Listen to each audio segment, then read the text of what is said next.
Chris, and thank you, sir, for inviting me to be here and tell the story about the Earle Baum Center. And it's always fun to be able to talk to a full group of folks. And I shared with somebody before we started today that for me and for folks that have sight loss, it really doesn't matter if you're talking to one person or 40,000 people, okay? Because it's all just whatever's in your brain and how it works. So one thing that was not introduced today is this guide dog Chester. So he's got his work clothes on, so I will take the harness off later and folks can pet him if they want. But he's 3 years old and I've been with him for about a year. But I'm also serve as a CEO of the Earle Baum Center.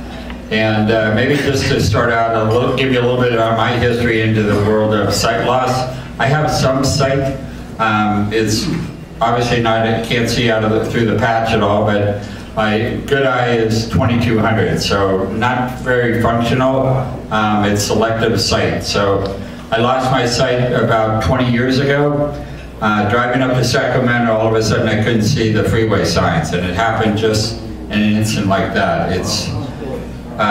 It was a pretty unique experience, to say the least, emotional and angry and all of that stuff. And the transition into full sight to limited sight takes a lot of effort, a lot of transition, a lot of time and energy to make it happen. But ended up driving that day back from Sacramento to San Francisco, and California was kind enough to put in those braille bumps on the freeway, so I stayed in one lane the whole time. So it worked, and that was the last day I drove a car. So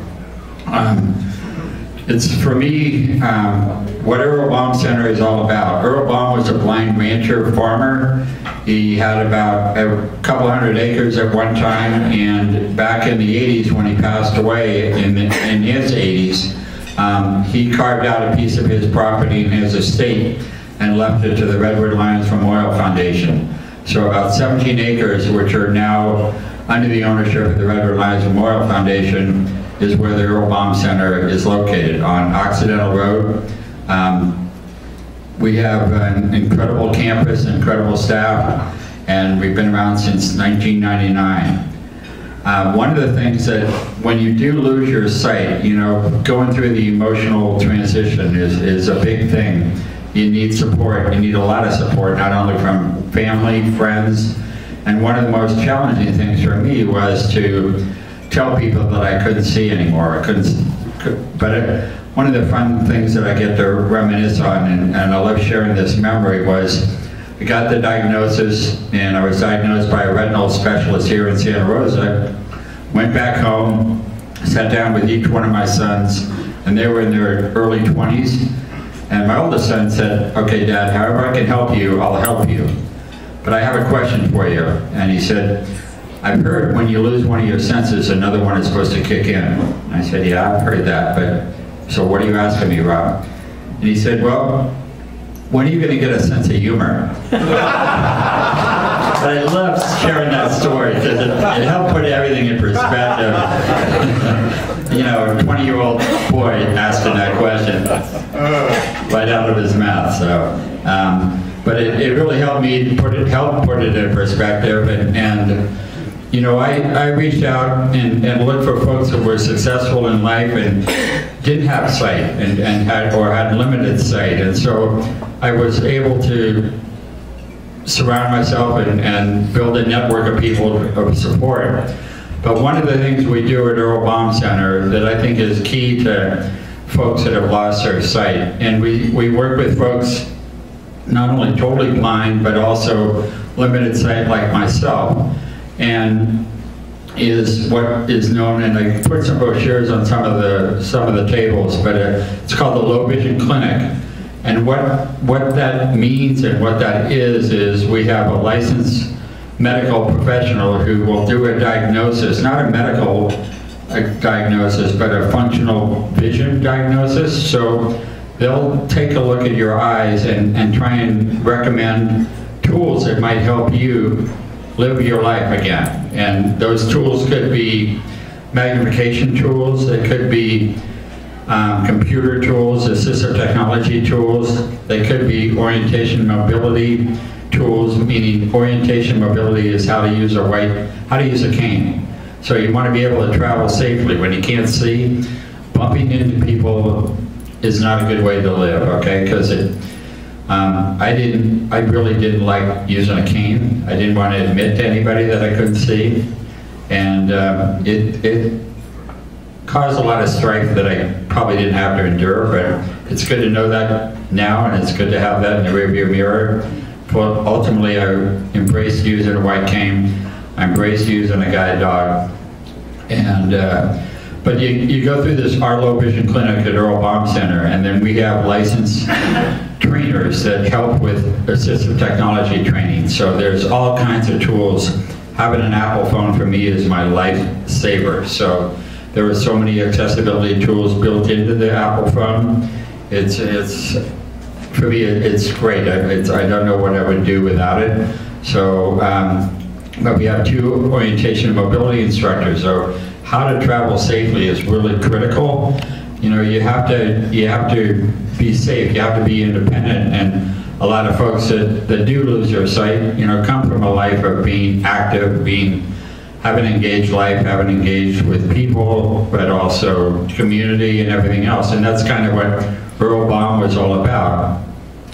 And we also offer classes that help you transition in the sense of, okay, now you've lost your sight, how do you comb your hair, how do you brush your teeth, or how do you navigate in the world of being independent and using money and being able to have a tool that'll help identify that type of money, what the currency bills are. But even to the point of, and Chris, we have in addition to those core type of classes, those programs, we also have a full-fledged labyrinth on our campus, and that labyrinth is kind of a hallmark. It's a great attraction for people to come.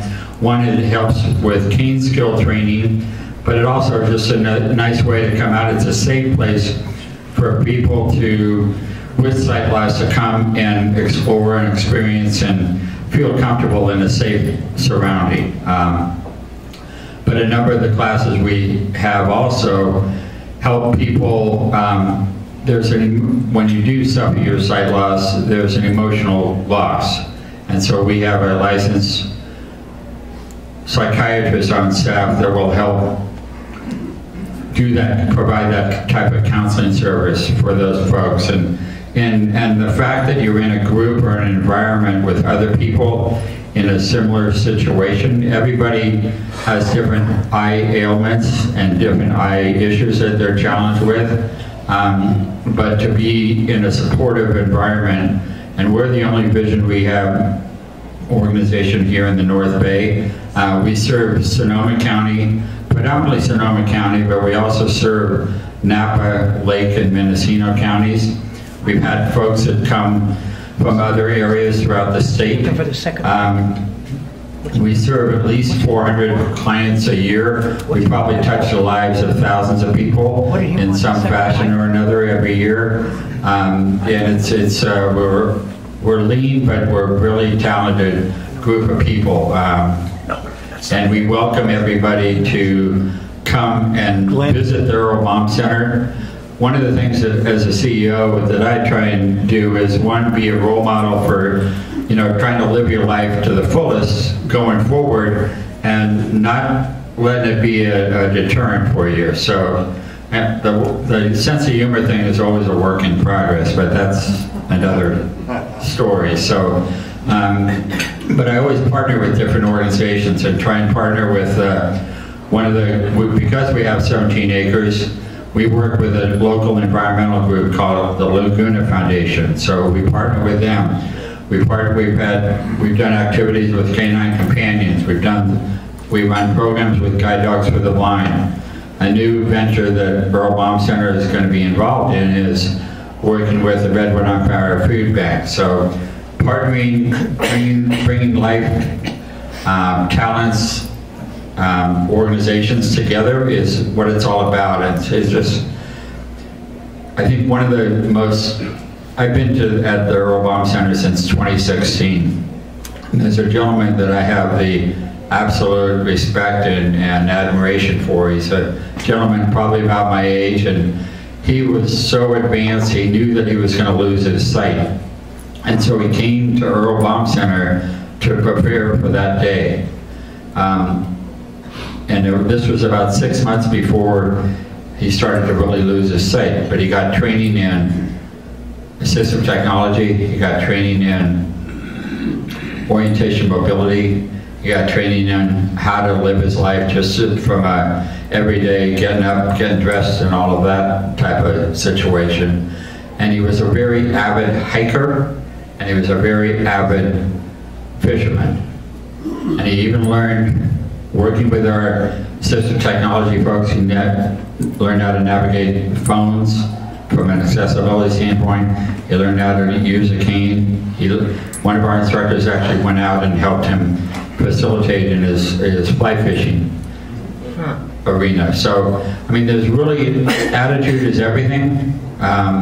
There's nothing you can't do, but having a center like the Earle Baum Center, a vision rehab organization, and it's really kind of one of the, I think, the jewel of Sonoma County, one of the jewels of Sonoma County, one of the many jewels of Sonoma County, but we're there just, it's fun for me to be able to help people, just help people connect the dots and just living your life again. I actually, the way I get to work, I live in Marin County. I take the SMART train every day. So, you know, riding the SMART train with my dog Chester, and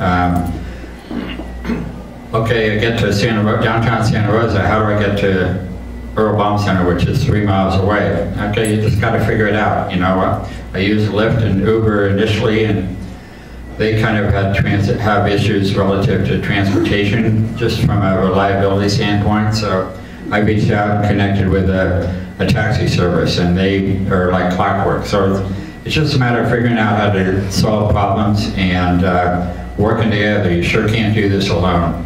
There's this great quote that I kind of think about every day, about the Helen Keller quote, you know, alone you can do a little, together you can do so much more. So it's a great mantra to have, and you know, having this community of service is a great networking opportunity, and you can learn a lot of different things and exposed to a lot of different things, and people need that communication, that community spirit, and that's what we have at Earle Baum Center, in addition to helping people with sight loss. I have a question. You know what, raising hands is great, but you just politely, respectfully, you guys got to ask me questions, okay? So go ahead. I've been there. I've been to Earle Baum. I took a course at the JC understanding what it is like without sight. I would have a question. My question is, do they still have the track with the rope around it? And what they do is they put a blindfold on you with a leader, and you're always in front. And to experience blindness is an experience in itself. And we had to do it for a quarter mile. And believe me, it is, you know, you will understand what you go through with blindness. I am blessed every day that I have, my sight has been very stable for most of the 20 years since I first lost it. The diagnosis, you hear a lot about macular degeneration. Well, in my world, I call it a cousin. It's myopic degeneration. So the retina, I don't have any blank spots. I just can't see clearly. So I thought this was a Hawaiian shirt, okay? So there you go. Okay, that might explain it a little bit. Another question. Sure. You have a part of your programming to teach families how to deal with your condition. We do, and that's part of the whole life transition period. And then, so we have classes that help not only work with individuals in a group setting, but also classes that work with friends and family support groups with folks with sight loss. And that's you cannot do, it's really tough to do this alone. So having friends and family that are empathetic to the situation, help understand the situation. You know, being blindfolded for a moment is great. It gives you kind of a sense of what it's all about, but you know, living it every day, 24/7 is a different story, as you might imagine. But empathy is a really big thing. So, Bob, when you lost your sight suddenly, was that as a result of a stroke? no, it was just, you know, I was always had a pretty active lifestyle, played a lot of sports growing up, but never really, in my left eye, never really had any functional vision out of my left eye. Never told anybody, never acknowledged it really, but just people would always talk to me about depth perception. Well, it kind of went in one ear and out the other. So it happened to me just almost like in an instant. It just happened. And I was always, my vision and sight was always correctable with prescriptive glasses. But at that moment in January of 2004, it stopped. So. Would you speak a little about the funding of the center? So we are funded primarily, initially we were funded by the Department of Rehabilitation. So probably 80% of our funding came from the state government of California. And that meant that folks would hook up with their, connect with the Department of Rehabilitation. Department of Rehabilitation would refer those clients to the Earle Baum Center in the counties that we serve, and they would pay us for the services that we provided. So 80% of our funding back in '99 was probably at least came to the Department of Rehabilitation. The other part came from private donations. So today, probably 15% maybe, comes from the Department of Rehabilitation. So we're funded by donations. We're funded by doing partnerships, working collaboratively. We're funded by grants. We're funded by bequest revenue, so people leaving funds in their estate to benefit the Earle Baum Center.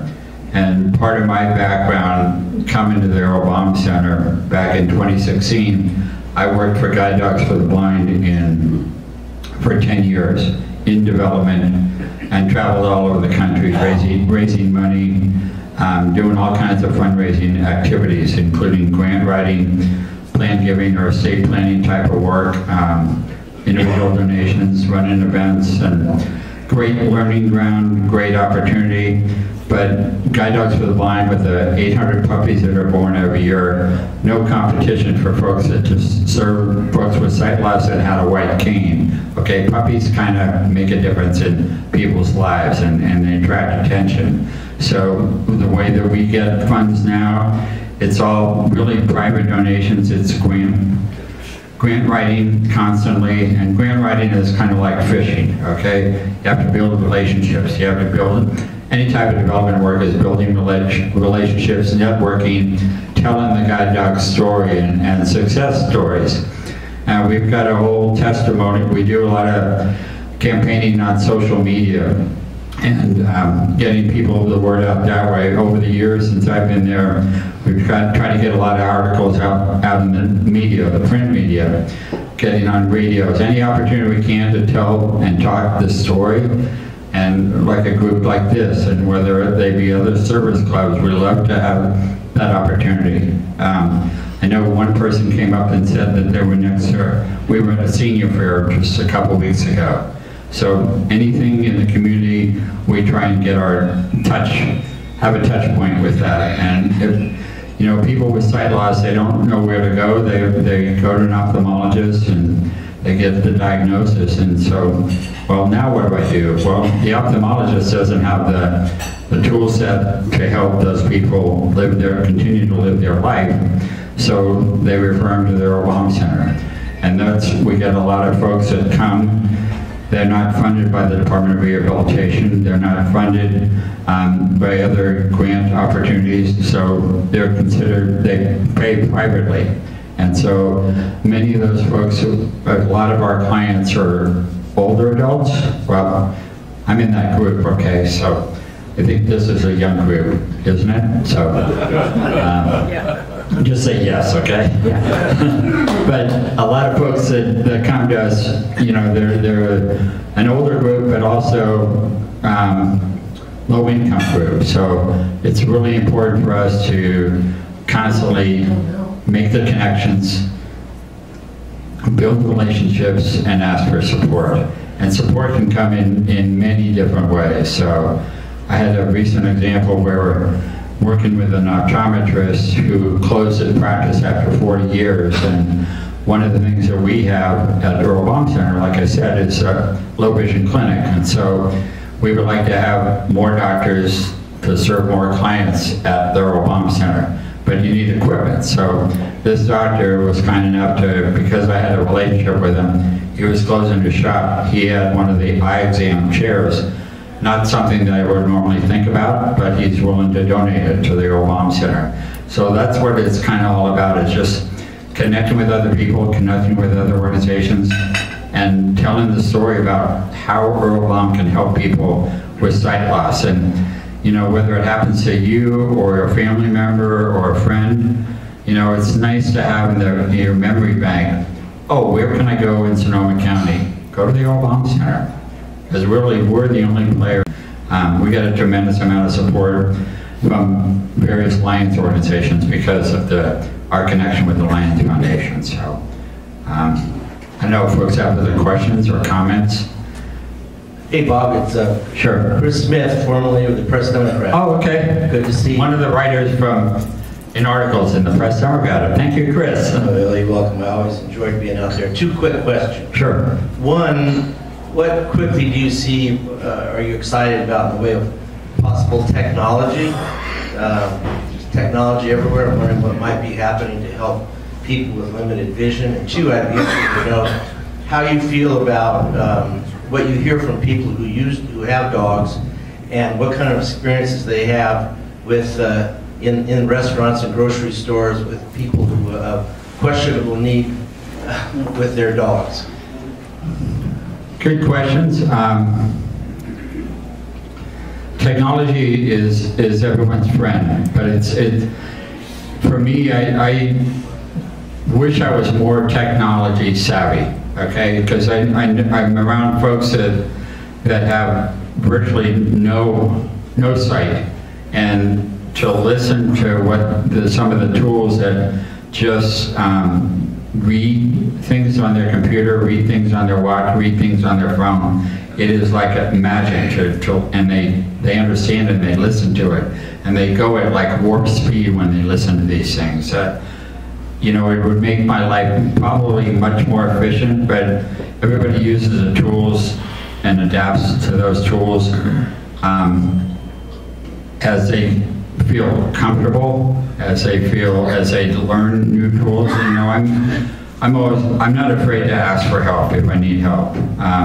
But technology is only going to get better. I mean, I listen to books it's not books on tape, it's just on my phone all the time. So there's a button on my phone that will read every document, read a text message to me. I can dictate on it. It'll read every website, it'll read every email. It's that, I call that magic. Okay, technology, people would maybe have other terminology for it, but I like to keep it really simple. So magic it is. But I'm always willing to learn new things too. You know, having a guide dog is a lifestyle thing.